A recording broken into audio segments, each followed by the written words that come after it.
the Nationals bounced from this postseason earlier than they had hoped.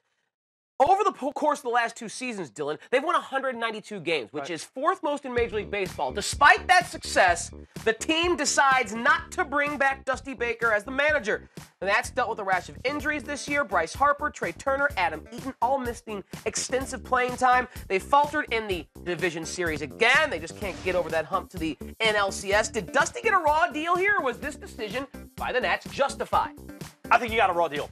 Now, I understand that Dusty Baker's reputation is starting to become one that, along with being a real player's manager, that he's great in the regular season, but he just doesn't always push the right buttons once you get to October. And I think some of that is fair. I think specifically with this team, you can't fault Dusty Baker for any, miscues he had managerially with the Giants, with the Cubs. None of that matters here. I think the job he was asked to do over the last two seasons with this Nationals team, he did pretty swimmingly. I understand that it's disappointing when that bugaboo keeps coming back. They can't get out of the first round. This team is too talented to not get out of the first round. They battled. It's not like they embarrassed themselves. I thought Dusty could have had a little bit better of an NLDS against the Cubs. I think his players could have had a little bit better NLDS against the Cubs. In the end, I thought he earned one more shot to not only replicate what he's done during the regular season, but for him to take one more stab at maximizing the potential of this team in the postseason.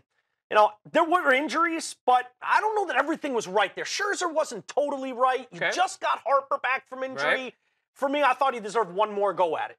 To me, I wonder who the Nationals think they're going to bring in that's better. Yeah. We've seen, right now Ron Gardenhire gets rehired back, and Gardy's a respected manager. John Farrell's let go by the Boston Red Sox. You wonder if there'll be interest there. But Dusty Baker, by and large, has been at least a good manager at all of his stops. And, you catch lightning in a bottle one season, maybe he can take you a little bit farther than they have. But who's out there that's better than Dusty? That's the question I would ask the Nationals right now. I think that's a valid question, and I think that's one that they're asking themselves internally. They obviously feel like that grass is very green somewhere else. It's hard for me to look at it and say, someone's just going to come in and magically get the most out of this team that Dusty cannot, especially to a man when everyone that played on this roster really spoke glowingly of their experience playing under Dusty. The fact that they wanted to win for Dusty. They felt like he was really a guy that loosened up that clubhouse and got the most out of them.